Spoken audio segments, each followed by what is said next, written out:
ಎಲ್ಲರಿಗೂ ನಮಸ್ಕಾರ ಸ್ನೇಹಿತರೆ. ವಾಸ್ತುಶಾಸ್ತ್ರದಲ್ಲಿ ಮನಿ ಪ್ಲಾಂಟ್, ತುಳಸಿ ಗಿಡ ಹಾಗೂ ಶಮಿ ಗಿಡದ ರೀತಿಯಲ್ಲೇ ಪಾರಿಜಾತ ಪುಷ್ಪದ ಗಿಡಕ್ಕೂ ಕೂಡ ಸಾಕಷ್ಟು ಮಹತ್ವವನ್ನು ನೀಡಲಾಗಿದೆ.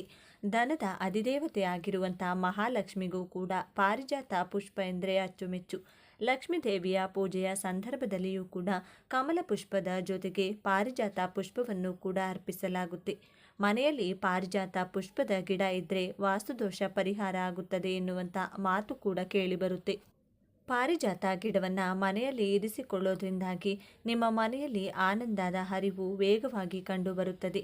ಆದರೆ ಈ ಎಲ್ಲ ಲಾಭವನ್ನು ಪಡೆದುಕೊಳ್ಳಲು ವಾಸ್ತುಶಾಸ್ತ್ರದಲ್ಲಿ ಹೇಳಲಾಗಿರುವಂಥ ದಿಕ್ಕಿನಲ್ಲಿ ಪಾರಿಜಾತ ಪುಷ್ಪವನ್ನು ನೆಡಬೇಕಾಗಿರುತ್ತದೆ. ಇನ್ನು ಪಾರಿಜಾತದ ಹೂವಿಗೆ ಹಿಂದೂ ಧರ್ಮದಲ್ಲಿ ಮಹತ್ವದ ಸ್ಥಾನವಿದೆ. ಪಾರಿಜಾತದ ಗಿಡವನ್ನು ಬೆಳೆಸಿದ ಮನೆಯಲ್ಲಿ ಲಕ್ಷ್ಮಿ ನೆಲೆಸಿದ್ದಾಳೆ ಎಂಬ ನಂಬಿಕೆ ಇದೆ. ಇದೇ ಕಾರಣಕ್ಕೆ ಪಾರಿಜಾತದ ಗಿಡವನ್ನು ಪ್ರತಿಯೊಬ್ಬರ ಮನೆಯಲ್ಲೂ ಬೆಳೆಸಲಾಗುತ್ತೆ. ಮನೆಯ ಸರಿಯಾದ ದಿಕ್ಕಿನಲ್ಲಿ ಪಾರಿಜಾತದ ಗಿಡವನ್ನು ಬೆಳೆಸಲಾಗುತ್ತದೆ. ಇದರಿಂದಾಗಿ ಧನಾತ್ಮಕ ಶಕ್ತಿ ಮನೆಯನ್ನು ಪ್ರವೇಶಿಸುತ್ತದೆ ಎಂದು ಕೂಡ ನಂಬಲಾಗಿದೆ. ಈ ಪಾರಿಜಾತದ ಹೂವನ್ನು ಪೂಜೆಗೆ ಮುಖ್ಯವಾಗಿ ಬಳಸಲಾಗುತ್ತದೆ.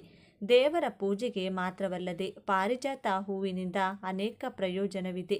ಪಾರಿಜಾತವನ್ನು ಔಷಧಿಯಾಗಿಯೂ ಬಳಕೆಯನ್ನು ಮಾಡಲಾಗುತ್ತೆ. ಹಾಗೆಯೇ ಪಾರಿಜಾತದ ಕೆಲ ಉಪಾಯಗಳಿಂದ ಆರ್ಥಿಕ ವೃದ್ಧಿಯಾಗುತ್ತದೆ. ಪಾರಿಜಾತದ ತಂತ್ರದಿಂದ ದಾಂಪತ್ಯ ಸಮಸ್ಯೆ ಕೂಡ ದೂರವಾಗುತ್ತದೆ. ಇಂದು ನಾವು ಪಾರಿಜಾತ ಹೂವಿನಿಂದ ಮಾಡಬಹುದಾದ ಪರಿಹಾರಗಳು ಯಾವುವು ಎಂಬುದನ್ನು ನಾವಿಂದು ಹೇಳ್ತೇವೆ. ಅದಕ್ಕೂ ಮುನ್ನ ನೀವಿನ್ನೂ ಚಾನಲ್ಗೆ ಸಬ್ಸ್ಕ್ರೈಬ್ ಆಗಿಲ್ಲ ಅಂದರೆ ಈಗಲೇ ಸಬ್ಸ್ಕ್ರೈಬ್ ಆಗಿ, ಹಾಗೆ ವಿಡಿಯೋಗೆ ಲೈಕ್ ಮಾಡಿ, ವಿಡಿಯೋ ಸ್ಕಿಪ್ ಮಾಡದೆ ಕೊನೆ ತನಕ ನೋಡಿ. ಎಲ್ಲರೂ ಭಕ್ತಿಯಿಂದ ಓಂ ಮಹಾಲಕ್ಷ್ಮಿ ನಮಃ ಅಂತ ಕಮೆಂಟ್ ಮಾಡಿ. ಸಮುದ್ರ ಮಂಥನದ ವೇಳೆ ಪಾರಿಜಾತದ ಹೂ ಬಂತು ಎಂಬ ನಂಬಿಕೆ ಇದೆ. ಲಕ್ಷ್ಮಿಗಿಂತ ಮೊದಲು ಬಂದ ಪಾರಿಜಾತದ ಹೂವನ್ನು ಪರಮ ಪವಿತ್ರ ಹೂವೆಂದು ಭಾವಿಸಲಾಗುತ್ತದೆ.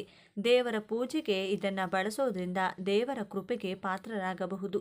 ಹಾಗೆ ಮದುವೆ, ಆರ್ಥಿಕ ಸಮಸ್ಯೆ ಸೇರಿದಂತೆ ಅನೇಕ ಸಂಕಷ್ಟಕ್ಕೆ ಇದರಲ್ಲಿ ಪರಿಹಾರವಿದೆ. ಇಂದ್ರದೇವ ಪಾರಿಜಾತ ಪುಷ್ಪದ ಗಿಡವನ್ನು ಸ್ವರ್ಗದಲ್ಲಿ ನೆಡುತ್ತಾನೆ. ಪುರಾಣ ಗ್ರಂಥಗಳ ಪ್ರಕಾರ ಇದು ಚಿರಯೌವನ ಹಾಗೂ ದೀರ್ಘಾಯುಷ್ಯವನ್ನು ನೀಡುತ್ತದೆ. ಕೈತುಂಬ ಧನಲಾಭವನ್ನು ಕೂಡ ನೀಡುವಂಥ ಆರ್ಥಿಕ ಯೋಗವನ್ನು ಕೂಡ ಪಾರಿಜಾತ ಪುಷ್ಪ ಹೊಂದಿದೆ. ಎಲ್ಲಕ್ಕಿಂತ ಪ್ರಮುಖವಾಗಿ ಪಾರಿಜಾತ ಪುಷ್ಪವನ್ನು ಮನೆಯಲ್ಲಿ ನೆಟ್ಟರೆ ಅದರಿಂದಾಗಿ ಮಾನಸಿಕ ಸಮಸ್ಯೆಗಳು ಕೂಡ ದೂರವಾಗಿ ಆ ಸಮಸ್ಯೆ ಹೊಂದಿರುವವರ ಜೀವನದಲ್ಲಿ ಖುಷಿ ಮತ್ತೆ ತುಂಬಿ ತುಳುಕಾಡಲಿದೆ. ಆರ್ಥಿಕ ವೃದ್ಧಿಗೆ ಪಾರಿಜಾತದ ಹೂ. ಮನೆಯಲ್ಲಿ ಹಣದ ಸಮಸ್ಯೆ ಎದುರಾಗಿದ್ದರೆ, ನಿರುಪಯುಕ್ತ ಕೆಲಸಗಳಲ್ಲಿ ಹಣ ವ್ಯಯವಾಗ್ತಿದ್ರೆ ಪಾರಿಜಾತ ಹೂಗಳನ್ನು ಬಳಸಿ ಹಣದ ಸಮಸ್ಯೆಯಿಂದ ಮುಕ್ತಿ ಪಡೆಯಬಹುದು. 5 ಪಾರಿಜಾತದ ಹೂಗಳನ್ನು ತೆಗೆದುಕೊಂಡು ಚೆನ್ನಾಗಿ ಒಣಗಿಸಿ ಹಳದಿ ಬಟ್ಟೆಯಲ್ಲಿ ಕಟ್ಟಿ ಕಪಾಟಿನಲ್ಲಿಡಬೇಕು. ಮಂಗಳವಾರದ ದಿನ ಬಟ್ಟೆಯಲ್ಲಿ ಪಾರಿಜಾತದ ಹೂವನ್ನು ಕಟ್ಟಿಟ್ರೆ ಒಳ್ಳೆಯ ಪರಿಣಾಮ ಕಾಣಬಹುದು. ಇದರಿಂದ ಹಣದ ಮಳೆಯಾಗುತ್ತದೆ ಎಂದು ಶಾಸ್ತ್ರದಲ್ಲಿ ಹೇಳಲಾಗಿದೆ. ಬೇಗ ಮದುವೆ ಆಗಬೇಕಂದ್ರೆ ಹೀಗೆ ಮಾಡಿ. ಈಗಿನ ದಿನಗಳಲ್ಲಿ ಮದುವೆಯಾಗುವುದು ಸುಲಭವಲ್ಲ. ಮಂಟಪಕ್ಕೆ ಬಂದವರು ಬರಿಗೈನಲ್ಲಿ ಹೋಗಿರುವ ಅನೇಕ ಘಟನೆ ಇದೆ. ಶೀಘ್ರ ಮದುವೆಯಾಗಬೇಕು ಅನ್ನೋದಾದರೆ ಪಾರಿಜಾತದ ಹೂವಿನ ತಂತ್ರವನ್ನು ಬಳಸಿ. ಮಂಗಳವಾರದಂದು ಕಿತ್ತಳೆ ಬಣ್ಣದ ಬಟ್ಟೆಯಲ್ಲಿ 7 ಪಾರಿಜಾತದ ಹೂಗಳೊಂದಿಗೆ ಅರಿಶಿನವನ್ನು ಗಂಟು ಹಾಕಿ ದೇವರ ಮನೆಯಲ್ಲಿರುವ ಗೌರಿಯ ಚಿತ್ರದ ಬಳಿ ಇರಿಸಿ. ಹೊರಗಿನಿಂದ ಬರುವವರಿಗೆ ಕಾಣಿಸದಂಥ ಜಾಗದಲ್ಲಿ ಈ ಗಂಟನ್ನು ಇಡಿ. ಈ ಪರಿಹಾರದ ಜೊತೆಗೆ ನೀವು ತಾಯಿ ಗೌರಿಯನ್ನು ನಿಯಮಿತವಾಗಿ ಪೂಜಿಸಬೇಕು. ಈ ತಂತ್ರದಿಂದ ಶೀಘ್ರದಲ್ಲೇ ಮದುವೆ ಸಮಸ್ಯೆ ಬಗೆಹರಿಯುತ್ತದೆ. ಆದಷ್ಟು ಬೇಗ ಕಂಕಣ ಭಾಗ್ಯ ಕೂಡಿ ಬರುತ್ತದೆ. ಸಾಲದಿಂದ ಮುಕ್ತಿ ಪಡೆಯಲು ಹೀಗೆ ಮಾಡಿ. ಮನೆಯಲ್ಲಿ ಅನಾವಶ್ಯಕವಾಗಿ ಹಣ ಹಾಳಾಗ್ತಿದ್ರೆ, ಸಾಲದ ಸುಳಿಯಲ್ಲಿ ಸಿಲುಕಿದ್ರೆ ಅದರಿಂದ ಮುಕ್ತಿ ಪಡೆಯಲು ನೀವು ಪಾರಿಜಾತದ ಗಿಡವನ್ನು ಬಳಸಬಹುದು. ಸಾಲದಿಂದ ನೆಮ್ಮದಿ ಪಡೆಯಲು ಪಾರಿಜಾತ ಗಿಡದ ಬೇರಿನ ಸಣ್ಣ ತುಂಡನ್ನು ತೆಗೆದುಕೊಂಡು ಅದನ್ನು ಮನೆಯಲ್ಲಿ ಹಣವಿರುವ ಜಾಗದಲ್ಲಿಡಿ. ಕಪಾಟಿನಲ್ಲಿ ಪಾರಿಜಾತದ ಬೇರಿನ ಸಣ್ಣ ತುಂಡನ್ನು ಇಡೋದ್ರಿಂದ ಸಾಲದಿಂದ ಮುಕ್ತಿ ಸಿಗುತ್ತದೆ. ಪಾರಿಜಾತದ ಬೇರನ್ನು ನೀವು ಪರ್ಸ್ನಲ್ಲಿ ಕೂಡ ಇಟ್ಕೊಳ್ಬಹುದು. ಹೀಗೆ ಮಾಡೋದ್ರಿಂದಲೂ ನೀವು ಸಾಲದ ಹೊರೆಯಿಂದ ಹೊರಗೆ ಬರಬಹುದು. ಒಳ್ಳೆಯ ಉದ್ಯೋಗಕ್ಕೆ ಪಾರಿಜಾತದ ತಂತ್ರ. ಉದ್ಯೋಗ ಹುಡುಕುತ್ತಿದ್ರೆ ಮತ್ತು ಕಷ್ಟಪಟ್ಟು ಕೆಲಸ ಮಾಡ್ತಿದ್ರೂ ಯಶಸ್ಸು ಸಿಗದಿದ್ರೆ ಮಂಗಳವಾರದಂದು ಕೆಂಪು ಬಟ್ಟೆಯಲ್ಲಿ ಪಾರಿಜಾತದ ಹೂಗಳನ್ನು ದೇವಸ್ಥಾನದಲ್ಲಿರುವ ಲಕ್ಷ್ಮೀ ದೇವಿಯ ಚಿತ್ರದ ಬಳಿ ಇಡಿ. ಇದರಿಂದ ಶೀಘ್ರವೇ ನಿಮಗೆ ಕೆಲಸ ಲಭಿಸುತ್ತದೆ. ಕೆಲಸದಲ್ಲಿ ಯಶಸ್ಸು ಸಿಗುತ್ತದೆ. ರೋಗಗಳಿಂದ ದೂರವಿರಲು ಪಾರಿಜಾತದ ಉಪಾಯ. ದೇವಾಲಯದ ಸುತ್ತಲೂ ಪಾರಿಜಾತದ ಗಿಡವನ್ನು ಬೆಳೆಸಿದರೆ ಮನೆಯಲ್ಲಿ ಸಕಾರಾತ್ಮಕ ಶಕ್ತಿ ನೆಲೆಸುವುದಿಲ್ಲ, ರೋಗದಿಂದ ದೇಹ ದೂರವಿರುವುದಿಲ್ಲ. ಮಂಗಳವಾರ ಹನುಮಂತನ ದೇವಸ್ಥಾನದ ಸುತ್ತಲೂ ಈ ಗಿಡವನ್ನು ನೆಡುವುದು ಹೆಚ್ಚು ಮಂಗಳಕರವೆಂದು ಪರಿಗಣಿಸಲಾಗಿದೆ. ಪಾರಿಜಾತ ಪುಷ್ಪದ ಗಿಡವನ್ನು ಮನೆಯ ಉತ್ತರ ಅಥವಾ ಪೂರ್ವ ದಿಕ್ಕಿನಲ್ಲಿ ನೆಡುವುದು ಶುಭ ಫಲವನ್ನು ತಂದುಕೊಡುತ್ತದೆ. ಇದರಿಂದಾಗಿ ಮನೆಯಲ್ಲಿರುವಂಥ ಪ್ರತಿಯೊಂದು ನೆಗೆಟಿವ್ ಎನರ್ಜಿಗಳು ದೂರ ಹೋಗುತ್ತವೆ. ಇದರಿಂದಾಗಿ ಇಷ್ಟು ದಿನಗಳಿಂದ ನೀವು ಅನುಭವಿಸುತ್ತಿರುವಂಥ ಸಮಸ್ಯೆಗಳಿಂದ ಹೊರಬರುವುದು ಮಾತ್ರವಲ್ಲದೆ ಮನೆಯ ಕುಟುಂಬದ ಸದಸ್ಯರ ಮುಖದಲ್ಲಿ ಹಾಗೂ ಮನಸ್ಸಿನಲ್ಲಿ ಸುಖ, ಶಾಂತಿ, ನೆಮ್ಮದಿ ಸದಾ ಕಾಲಕ್ಕೆ ನೆಲೆಸಲಿದೆ. ಲಕ್ಷ್ಮೀ ಮಾತೆಯ ಅನುಗ್ರಹ ಕೂಡ ಆಗಲಿದೆ. ಮನೆಯ ಪಶ್ಚಿಮ ದಿಕ್ಕಿನಲ್ಲಿ ಕೂಡ ನೀವು ಈ ಗಿಡವನ್ನು ನೆಡಬಹುದಾದಂಥ ಅವಕಾಶವನ್ನು ವಾಸ್ತುಶಾಸ್ತ್ರದ ಪ್ರಕಾರ ನೀಡಲಾಗಿದೆ. ಇದರಿಂದಲೂ ಕೂಡ ಮನೆಯ ಒಳ್ಳೆಯ ಫಲಗಳಿಗೆ ಇನ್ನಷ್ಟು ಹೆಚ್ಚಿನ ಪ್ರಚೋದನೆಯನ್ನು ನೀಡಿದಂತಾಗುತ್ತದೆ. ಇನ್ನು ಎಲ್ಲಕ್ಕಿಂತ ಪ್ರಮುಖವಾಗಿ ಮನೆಯ ದೇವಸ್ಥಾನದ ಬಳಿಯಲ್ಲಿ ಪಾರಿಜಾತ ಪುಷ್ಪವನ್ನು ಇಡುವುದು ಕೂಡ ಸಾಕಷ್ಟು ಲಾಭದಾಯಕ ವಿಚಾರ ಎಂಬುದಾಗಿ ವಾಸ್ತುಶಾಸ್ತ್ರ ಹೇಳುತ್ತದೆ. ನೆನಪಿರಲಿ, ಎಲ್ಲಕ್ಕಿಂತ ಪ್ರಮುಖವಾಗಿ ವಾಸ್ತುಶಾಸ್ತ್ರ ಹೇಳುವಂತೆ ಯಾವುದೇ ಕಾರಣಕ್ಕೂ ಪಾರಿಜಾತ ಪುಷ್ಪದ ಗಿಡವನ್ನು ದಕ್ಷಿಣ ದಿಕ್ಕಿಗೆ ನೆಡಬಾರದು ಅಥವಾ ಇಡಬಾರದು ಎಂಬುದಾಗಿ ಹೇಳಲಾಗುತ್ತದೆ. ಇದನ್ನು ಯಮನ ದಿಕ್ಕು ಎಂಬುದಾಗಿ ಹೇಳಲಾಗುತ್ತದೆ. ಹಾಗೂ ಇಲ್ಲಿ ಪಾರಿಜಾತ ಗಿಡವನ್ನು ನೆಡುವುದರಿಂದಾಗಿ ಮನೆಯಲ್ಲಿ ಒಳ್ಳೆಯದಕ್ಕಿಂತ ಹೆಚ್ಚಾಗಿ ಕೆಟ್ಟದ್ದೇ ನಡೆಯುತ್ತದೆ.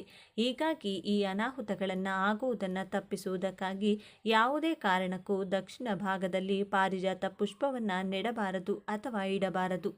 ಒಟ್ಟಾರೆಯಾಗಿ ಪಾರಿಜಾತವನ್ನು ಸೂಕ್ತ ಜಾಗದಲ್ಲಿಟ್ಟು ಅಥವಾ ನೆಟ್ಟು ಬೆಳೆಸಿ ಮತ್ತು ಅದೃಷ್ಟವನ್ನು ನಿಮ್ಮ ಮನೆಯ ಪ್ರಾಂಗಣದಲ್ಲಿಯೇ ಇಟ್ಟುಕೊಳ್ಳಿ. ಇನ್ನು ಪಾರಿಜಾತ ಗಿಡದ ಕಾಂಡ, ಅದರ ಎಲೆಗಳ ಜೊತೆಗೆ ಹೂವು ಕೂಡ ಔಷಧೀಯ ಗುಣಗಳನ್ನು ಹೊಂದಿದೆ. ಪಾರಿಜಾತ ಹೂಗಳು ಕಣ್ಣುಗಳ ಸಮಸ್ಯೆ, ಜೀರ್ಣಕ್ರಿಯೆ ಸಮಸ್ಯೆಯನ್ನು ನಿವಾರಿಸುತ್ತದೆ. ಪಾರಿಜಾತದ ಎಲೆ ಕೆಮ್ಮಿನಿಂದ ಮುಕ್ತಿ ನೀಡುತ್ತದೆ. ಪಾರಿಜಾತದ ಗಿಡದ ಎಲೆಗಳು ಆಯುರ್ವೇದದಲ್ಲಿ ಮಹತ್ವದ ಸ್ಥಾನ ಪಡೆದಿದೆ. ಇದರ ಎಲೆಗಳು ಕೆಮ್ಮನ್ನು ಕಡಿಮೆ ಮಾಡುತ್ತದೆ. ಕುದಿಯುವ ನೀರಿಗೆ ಇದರ ಎಲೆಗಳನ್ನು ಹಾಕಿ ಕುಡಿಯುವುದು ಉತ್ತಮ. ಇನ್ನು ಪಾರಿಜಾತದ ಗಿಡದ ತೊಗಟೆಯನ್ನು ಪುಡಿ ಮಾಡಿ ನೀರಿನಲ್ಲಿ ಬೆರೆಸಿ ಕುಡಿಯೋದ್ರಿಂದಲೂ ಕೆಮ್ಮು ದೂರವಾಗುತ್ತದೆ. ಮೂಗಿನ ರಕ್ತಸ್ರಾವದ ಸಮಸ್ಯೆಗೆ ರಾಮಬಾಣ. ಕೆಲವರಿಗೆ ಮೂಗಿನಲ್ಲಿ ರಕ್ತಸ್ರಾವವಾಗುವ ಕಾಯಿಲೆ ಇರುತ್ತೆ. ಅಂಥವರು ಪಾರಿಜಾತವನ್ನು ಬಳಸಬಹುದು. ಈ ಸಸ್ಯದ ಎಲೆಯನ್ನು ಬಾಯಲ್ಲಿ ಇಟ್ಕೊಂಡು ಅಗೇರಿ ಅದು ಮೂಗು, ಕಿವಿ, ಗಂಟಲು ಇತ್ಯಾದಿಗಳಿಂದ ಹೊರಬರುವ ರಕ್ತವನ್ನು ನಿಲ್ಲಿಸುತ್ತದೆ. ಹೊಟ್ಟೆಯ ಹುಳುಗಳನ್ನು ತೊಡೆದು ಹಾಕುತ್ತದೆ. ಮಕ್ಕಳಿಂದ ಹಿಡಿದು ವಯಸ್ಕರವರೆಗೆ ಎಲ್ಲರಲ್ಲಿಯೂ ಹೊಟ್ಟೆ ಹುಳು ಸಮಸ್ಯೆ ಇರುತ್ತದೆ. ಹೀಗಾಗಿ ಅಂಥವರು ಪಾರಿಜಾತದ ಎಲೆಗಳನ್ನು ತಂದು ಅದರ ರಸ ತೆಗೆದು ಸಕ್ಕರೆಯೊಂದಿಗೆ ಬೆರೆಸಿ ಸೇವಿಸೋದ್ರಿಂದ ಹೊಟ್ಟೆ ಹುಳು ದೂರವಾಗುತ್ತದೆ. ಪಾರಿಜಾತ ಹೊಟ್ಟೆ ಮತ್ತು ಕರುಳಿನಲ್ಲಿನ ಹಾನಿಕಾರಕ ಹುಳುಗಳನ್ನು ಕೊಲ್ಲುತ್ತದೆ. ಮೂತ್ರ ವಿಸರ್ಜನೆ ಸಮಸ್ಯೆಗೆ ಪರಿಹಾರ ನೀಡುತ್ತದೆ. ಕೆಲವು ಜನರಿಗೆ ಆಗಾಗ್ಗೆ ಮೂತ್ರ ವಿಸರ್ಜನೆ ಆಗುವ ಸಮಸ್ಯೆ ಇರುತ್ತೆ. ಅಂಥವರು ಪಾರಿಜಾತ ಗಿಡದ ಕಾಂಡ, ಎಲೆಗಳು, ಬೇರು ಮತ್ತು ಹೂವುಗಳಿಂದ ಕಷಾಯ ಮಾಡಿ ಕುಡಿಯುವುದು ಉತ್ತಮ. ಪಾರಿಜಾತದಿಂದ ತಯಾರಿಸಿದ ಕಷಾಯವನ್ನು 10 ರಿಂದ 30 ಮಿಲಿ ಪ್ರಮಾಣದಲ್ಲಿ ಸೇವಿಸಿ. ಇದು ಮೂತ್ರ ವಿಸರ್ಜನೆಯ ಸಮಸ್ಯೆಗಳನ್ನು ತೊಡೆದು ಹಾಕುವಲ್ಲಿ ಪರಿಣಾಮಕಾರಿಯಾಗಿದೆ. ಗಾಯಗಳನ್ನು ಗುಣಪಡಿಸುತ್ತದೆ. ಔಷಧೀಯ ಗುಣಗಳಿಂದ ಕೂಡಿದ ಪಾರಿಜಾತ ಗಿಡವು ಶೀಘ್ರದಲ್ಲೇ ಗಾಯಗಳನ್ನು ಗುಣಪಡಿಸುತ್ತದೆ. ಪಾರಿಜಾತದ ಎಲೆಗಳಿಂದ ತಯಾರಿಸಿದ ಪೇಸ್ಟನ್ನು ಗಾಯದ ಮೇಲೆ ಹಚ್ಚೋದ್ರಿಂದ ಗಾಯ ಬೇಗ ವಾಸಿಯಾಗುತ್ತದೆ. ಸಕ್ಕರೆ ಕಾಯಿಲೆ ನಿವಾರಣೆಗೆ ಸಹಕಾರಿ. ಸಕ್ಕರೆ ಕಾಯಿಲೆ ನಿಯಂತ್ರಣದಲ್ಲಿರದ ಜನರು 10 ರಿಂದ 30 ಮಿಲಿ ಪಾರಿಜಾತ ಎಲೆಗಳ ಕಷಾಯವನ್ನು ತಯಾರಿಸಿ ಸೇವಿಸುವುದು ಉತ್ತಮ. ಪಾರಿಜಾತ ಎಲೆಗಳು ಮಧುಮೇಹವನ್ನು ನಿಯಂತ್ರಣದಲ್ಲಿಡುತ್ತದೆ. ಈ ವಿಡಿಯೋ ನಿಮಗೆ ಇಷ್ಟವಾದರೆ ಲೈಕ್ ಮಾಡಿ, ಶೇರ್ ಮಾಡಿ. ಇಂಥ ಹೆಚ್ಚಿನ ಉತ್ತಮ ಮಾಹಿತಿಗಳಿಗಾಗಿ ತಪ್ಪದೆ ನಮ್ಮ ಚಾನಲ್ನ ಸಬ್ಸ್ಕ್ರೈಬ್ ಮಾಡ್ಕೊಳ್ಳಿ. ತುಂಬೆ ಗಿಡವನ್ನು ಸಾಮಾನ್ಯವಾಗಿ ಎಲ್ಲರೂ ನೋಡಿರ್ತೀರಿ. ಆದರೆ ಅದರ ಧಾರ್ಮಿಕ ಮಹತ್ವವೇನೆನ್ನುವುದು ಹೆಚ್ಚಿನ ಜನರಿಗೆ ತಿಳಿದಿರುವುದಿಲ್ಲ. ತುಂಬೆ ಗಿಡ ನಮ್ಮ ಜೀವನದ ಯಾವೆಲ್ಲ ಸಮಸ್ಯೆಗಳನ್ನು ದೂರ ಮಾಡುತ್ತದೆ ಗೊತ್ತೇ? ತುಂಬೆ ಗಿಡದಿಂದ ಈ ರೀತಿ ಮಾಡಿದರೆ ಜೀವನದಿಂದ ಈ ಎಲ್ಲ ಸಮಸ್ಯೆಗಳು ದೂರಾಗುವುದು. ಇದರಿಂದ ನರದೃಷ್ಟಿ, ಕಣ್ಣು ದೃಷ್ಟಿ, ಭೂತ ಪ್ರೇತ, ಪಿಶಾಚಿಗಳ ಕಾಟ ಹಾಗೂ ದರಿದ್ರ ಬಾಧೆಗಳಿಂದ ನಾವು ವಿಮುಕ್ತಿ ಪಡೆಯಬಹುದು. ಈ ಗಿಡ ನಮ್ಮೆಲ್ಲರಿಗೂ ಕೂಡ ಗೊತ್ತಿರೋದೇ. ಇದನ್ನು ತುಂಬೆ ಗಿಡ ಅಂತ ಕರೀತಾರೆ. ಈ ಗಿಡದ ಎಲೆಗಳು, ಹೂವುಗಳು, ಕಡ್ಡಿಗಳು, ಬೇರುಗಳು, ಬೀಜಗಳು ಎಲ್ಲವೂ ಕೂಡ ಅದ್ಭುತವಾದ ಪ್ರಯೋಜನಗಳನ್ನು ನಮಗೆ ಕೊಡುತ್ತೆ. ಈ ಗಿಡವನ್ನು ಎಲ್ಲಿ ಬೇಕಾದರೂ ಬೆಳೆಸಬಹುದು. ಮಳೆಗಾಲದಂತೂ ಈ ಗಿಡ ನಮಗೆ ಎಲ್ಲೆಂದರಲ್ಲಿ ಕಾಣಸಿಗುತ್ತದೆ. ಈ ಗಿಡವನ್ನು ದ್ರೋಣ ಪುಷ್ಟಿ ಅಂತಲೂ ಕರೆಯುತ್ತಾರೆ. ಈ ಹೂಗಳಿಂದ ಶಿವನನ್ನ ಪೂಜೆ ಮಾಡಿದರೆ ಲಕ್ಷ್ಮಿ ಕಟಾಕ್ಷ ಪ್ರಾಪ್ತಿಯಾಗುತ್ತದೆ. ಈ ಗಿಡದಲ್ಲಿ ಅದ್ಭುತವಾದ ತಾಂತ್ರಿಕ ಶಕ್ತಿಗಳು ಅಡಗಿವೆ. ಈ ಗಿಡದ ಬಗ್ಗೆ ಪೂರ್ತಿಯಾಗಿ ತಿಳಿದುಕೊಂಡು ಇದನ್ನು ನಾವು ಬಳಸಿಕೊಂಡ್ರೆ ಆಯುರ್ವೇದ ಪರವಾಗಿ ಮಾತ್ರವಲ್ಲದೆ ತಾಂತ್ರಿಕ ಪರವಾಗಿಯೂ ನಮಗೆ ಎಷ್ಟೋ ಉಪಯೋಗವಿರುತ್ತದೆ. ಈ ವಿಡಿಯೋದಲ್ಲಿ ಈ ಗಿಡಕ್ಕೆ ಸಂಬಂಧಿಸಿದಂತಹ ಕೆಲವು ಉತ್ತಮವಾದ ವಿಷಯಗಳನ್ನು ತಿಳಿಸಿಕೊಡ್ತೀನಿ. ಅಂದರೆ ಅದಕ್ಕೂ ಮುಂಚೆ ನೀವಿನ್ನು ನಮ್ಮ ಚಾನಲ್ಗೆ ಸಬ್ಸ್ಕ್ರೈಬ್ ಆಗಿಲ್ಲ ಅಂದರೆ ಈಗಲೇ ಸಬ್ಸ್ಕ್ರೈಬ್ ಆಗಿ. ಹಾಗೆ ಈ ವಿಡಿಯೋ ಇಷ್ಟ ಆದರೆ ಮರೆಯದೆ ಒಂದು ಲೈಕ್ ಕೊಡಿ. ಹಾಗೆ ವಿಡಿಯೋ ಸ್ಕಿಪ್ ಮಾಡದೆ ಕೊನೆ ತನಕ ನೋಡಿ. ಸ್ನೇಹಿತರೆ, ಈ ಗಿಡದ ಬೇರು ನಮಗೆ ಅದ್ಭುತವಾದ ಶಕ್ತಿಯನ್ನು ಕೊಡುತ್ತೆ. ಈಗ ನಾನು ಹೇಳುವಂತಹ ಈ ಪರಿಹಾರನ ನೀವು ಮಂಗಳವಾರ ಮಾಡ್ಕೋಬೇಕು.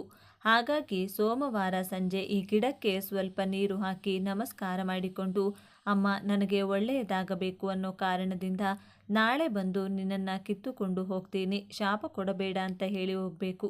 ಅದರ ನಂತರ ಮಾರನೇ ದಿನ ಬೆಳಿಗ್ಗೆ ಅಂದರೆ ಮಂಗಳವಾರ ಬೆಳಿಗ್ಗೆ ಮತ್ತೆ ಒಂದು ಸಾರಿ ನಮಸ್ಕಾರ ಮಾಡಿಕೊಂಡು, ನನ್ನ ಕುಟುಂಬಕ್ಕೆ ಒಳ್ಳೆಯದಾಗಬೇಕು ಅನ್ನೋ ಕಾರಣದಿಂದಾನೇ ನಿನ್ನನ್ನು ಇವಾಗ ತಗೊಂಡು ಹೋಗ್ತಾ ಇದ್ದೀನಿ, ನನ್ನನ್ನು ಅನುಗ್ರಹಿಸಿ ಅಂತ ಹೇಳಿದ ನಂತರ ಮಾತ್ರವೇ ಗಿಡವನ್ನು ಕಿತ್ಕೋಬೇಕು. ಅದು ಕೂಡ ಈ ಗಿಡನ ಬೇರ್ ಸಮೇತ ಮಾತ್ರ ನೀವು ಕಿತ್ಕೋಬೇಕು. ಆ ಗಿಡನ ಮನೆಗೆ ತಂದು ಚೆನ್ನಾಗಿ ತೊಳೆದು ಮೇಲಿರುವಂತಹ ಗಿಡ ಕಿತ್ತಾಕಿ ಬೇರುಗಳನ್ನು ಸಪ್ರೇಟ್ ಮಾಡಿ ಇಟ್ಕೋಬೇಕು. ನಿಮ್ಮ ಮನೆಯಲ್ಲಿ ಎಷ್ಟು ಜನ ಇದ್ದೀರೋ ಅಷ್ಟು ತಾಯೆತ್ತುಗಳನ್ನು ತಂದುಕೊಳ್ಳಬೇಕು. ಒಂದು ಪ್ಲೇಟ್ನಲ್ಲಿ ಆ ತಾಯೆತ್ತುಗಳು ಹಾಗೂ ಈ ಬೇರುಗಳನ್ನು ದೇವರ ಮನೆಯಲ್ಲಿಟ್ಟು ಒಂದು ವಾರದ ಕಾಲ ಅಂದರೆ ಮುಂದಿನ ಮಂಗಳವಾರದವರೆಗೂ ಪ್ರತಿದಿನ ಅದಕ್ಕೆ ಧೂಪ ಹಾಕಿ ಪೂಜೆ ಮಾಡಬೇಕು. ಮುಂದಿನ ಮಂಗಳವಾರ ಪೂಜೆ ಮುಗಿದ ನಂತರ ಆ ತಾಯ್ತಗಳಿಗೆ ಕೆಂಪು ದಾರವನ್ನು ಕಟ್ಟಿ ಆ ತಾಯ್ತದ ಒಳಗೆ ಈ ಬೇರುಗಳನ್ನು ಇಟ್ಟು ಆ ತಾಯ್ತಗಳನ್ನು ನಿಮ್ಮ ಕೈಯಲ್ಲೋ ಸೊಂಟದಲ್ಲೋ ಮತ್ತು ಕತ್ತಲ್ಲೋ ಕಟ್ಕೊಂಡ್ರೆ ಯಾವ ರೀತಿಯಾದ ದೃಷ್ಟಿದೋಷ ಕೂಡ ನಿಮ್ಮನ್ನು ತಾಕಲ್ಲ. ಇದನ್ನು ಎಲ್ಲರೂ ಕೂಡ ಕಟ್ಕೊಂಡ್ರೆ ತುಂಬ ಒಳ್ಳೆಯದು. ಮುಖ್ಯವಾಗಿ ಮಕ್ಕಳಿಗೆ ಕಟ್ಟೋದ್ರಿಂದ ಅವರ ಮೇಲೆ ಯಾವುದೇ ಕೆಟ್ಟ ದೃಷ್ಟಿ ಬೀಳದೆ ಆರೋಗ್ಯವಾಗಿ ಒಳ್ಳೆಯ ವಿದ್ಯಾವಂತರಾಗಿ ಪುಷ್ಟಿಯಾಗಿ ಬೆಳೆಯುತ್ತಾರೆ. ಈ ರೀತಿ ಕಟ್ಟೋದ್ರಿಂದ ಬರೀ ದೃಷ್ಟಿ ಮಾತ್ರ ಅಲ್ಲದೆ ಯಾವ ತಾಂತ್ರಿಕ ಶಕ್ತಿ ಕೂಡ ನಮ್ಮ ಮೇಲೆ ಕೆಲಸ ಮಾಡಲ್ಲ. ಅಂದರೆ ಯಾರಾದರೂ ನಮ್ಮ ಮೇಲೆ ಮಾಟ ಮಂತ್ರ ಪ್ರಯೋಗ ಮಾಡಿದರೆ ಅದು ಅವರಿಗೆ ತಿರುಗೇಟಾಗುತ್ತದೆ ಹೊರತು ನಮ್ಮ ಮೇಲೆ ಅದು ಕೆಲಸ ಮಾಡುವುದಿಲ್ಲ. ಅದರ ಜೊತೆಗೆ ಯಾವ ಇಷ್ಟಶಕ್ತಿಗಳು ಕೂಡ ನಮ್ಮ ಹತ್ತಿರ ಸುಳಿಯುವುದಿಲ್ಲ. ಇನ್ನು ಕೆಲವರಿಗೆ ಆಗಾಗ ಅಪಘಾತಗಳು ನಡೆಯುತ್ತಾ ಇರುತ್ತೆ. ಕೆಲವರಿಗೆ ಮಂಗಳವಾರಗಳು, ಭಾನುವಾರಗಳು, ಶನಿವಾರಗಳು, ಅಮಾವಾಸ್ಯೆ, ಹುಣ್ಣಿಮೆ, ಪಿತೃಪಕ್ಷ ಇಂತಹ ಸಮಯಗಳಲ್ಲೇನಾದರೂ ಒಂದು ಎಡವಟ್ಟು ಆಗ್ತಾನೇ ಇರುತ್ತೆ. ಆರೋಗ್ಯದಲ್ಲಿ ಏರುಪೇರಾಗೋದಿರಬಹುದು ಅಥವಾ ವಾಹನ ಅಪಘಾತಗಳಿರಬಹುದು, ಬಿಸ್ನೆಸ್ ಲಾಸ್ ಇರಬಹುದು. ಇದಲ್ಲದೆ ಮಾನಸಿಕ ಒತ್ತಡ ಇರಬಹುದು ಅಥವಾ ಶಾರೀರಿಕ ಒತ್ತಡ ಇರಬಹುದು. ಮನೆಯಲ್ಲಿ ನೆಮ್ಮದಿ ಇಲ್ಲ, ಹೌದು, ಇಲ್ಲದೇ ಇರಬಹುದು. ಗಂಡ ಹೆಂಡತಿ ಮಧ್ಯೆ ಮನಸ್ತಾಪ ಇರಬಹುದು ಅಥವಾ ಪೋಷಕರು ಹಾಗೂ ಮಕ್ಕಳ ಮಧ್ಯೆ ಮನಸ್ತಾಪ ಇರಬಹುದು. ಇಂತಹ ಯಾವುದೇ ಸಮಸ್ಯೆ ಇದ್ದರೂ ನಾನು ಈಗಾಗಲೇ ಹೇಳಿದ್ದ ಪ್ರಕಾರ ಮಂಗಳವಾರ ಈ ಗಿಡವನ್ನು ಬೇರಿನ ಸಮೇತ ಕಿತ್ತು ತಂದು ಗಿಡ ಹಾಗೂ ಬೇರನ್ನು ವಿಂಗಡಿಸಿ ಆ ಬೇರನ್ನು 108 ಚೂರುಗಳಾಗಿ ಕತ್ತರಿಸಿಕೊಳ್ಳಬೇಕು. ಅಥವಾ ಈ ಬೇರುಗಳು ತುಂಬ ಸಣ್ಣ ಇರೋದ್ರಿಂದ 108 ಬೇರುಗಳನ್ನು ಕೂಡ ನೀವು ತಗೋಬಹುದು. ಮನೆಯಲ್ಲಿ ಎಲ್ಲರೂ ಕೂಡ ಇದನ್ನು ಬಳಸಬೇಕು. ಒಂದೇ ಗಿಡದಲ್ಲಿ ಕೆಲಸ ಆಗಬೇಕು ಅನ್ನೋರು ಒಂದೇ ಗಿಡದಲ್ಲಿರೋ ಬೇರನ್ನೇ ಚಿಕ್ಕ ಚಿಕ್ಕದಾಗಿ 108 ತುಂಡುಗಳನ್ನಾಗಿ ಕತ್ತರಿಸಿಕೊಂಡ್ರೆ ಒಂದೇ ಗಿಡನ ಮನೆಯಲ್ಲಿ ಎಲ್ಲರೂ ಕೂಡ ಬಳಸಿಕೊಳ್ಳಬಹುದು. ಆ ಚೂರುಗಳನ್ನು ಅಥವಾ ಬೇರುಗಳನ್ನು ಒಂದು ಡಾಲರ್ ಒಳಗೋ ಅಥವಾ ಒಂದು ಬಿಳಿ ಗಂಟು ಕಟ್ಟಿಕೊಂಡು ಅದನ್ನು ಒಂದು ವಾರದ ಕಾಲ ದೇವರ ಮನೆಯಲ್ಲಿಟ್ಟು ಪೂಜೆ ಮಾಡಿದ ಬಳಿಕ ಆ ಗಂಟನ್ನು ಅಥವಾ ಡಾಲರನ್ನು ಚೈನ್ ಅಥವಾ ಯಾವುದಾದರೂ ಕಪ್ಪು ದಾರಕ್ಕೆ ಕಟ್ಕೊಂಡು ನಿಮ್ಮ ಕತ್ತಲ್ಲಿ ಕಟ್ಕೊಂಡ್ರೆ ಈ ಎಲ್ಲ ಸಮಸ್ಯೆಗಳು ಕೂಡ ಟಕ್ಕಂತ ನಿಂತು ಹೋಗುತ್ತೆ. ಇನ್ನು ಸ್ನೇಹಿತರೆ, ನಮಗೆ ಸಿಗುವಂತಹ ಕೆಲವು ಗಿಡ ಮರಗಳು, ಹೂವುಗಳು ನಮಗೆ ಕೆಲವು ಆಧ್ಯಾತ್ಮಿಕ ಪ್ರಯೋಜನಗಳನ್ನು ತಂದುಕೊಡುತ್ತೆ. ಈ ತುಂಬೆ ಗಿಡದ ಹೂವುಗಳನ್ನು ನಾವು ಹೆಚ್ಚಾಗಿ ಗಣೇಶನ ಪೂಜೆಯಲ್ಲಿ ಬಳಸುತ್ತೇವೆ. ಈ ಹೂಗಳಿಂದ ನಾವು ಶಿವನನ್ನು ಪೂಜೆ ಮಾಡಿದರೆ ಪರಮೇಶ್ವರ ಅತಿ ಬೇಗನೆ ನಮಗೆ ಒಲಿತಾರೆ. ಅದರ ಜೊತೆಗೆ ಲಕ್ಷ್ಮೀ ಕಟಾಕ್ಷ ಕೂಡ ಪ್ರಾಪ್ತಿಯಾಗುತ್ತೆ. ಹಣಕ್ಕೆ ಯಾವುದೇ ಕೊರತೆ ಬರದೆ ಯಾವಾಗಲೂ ಕೂಡ ಹಣ ನಮ್ಮ ಕೈ ಸೇರ್ತಾನೆ ಇರುತ್ತೆ.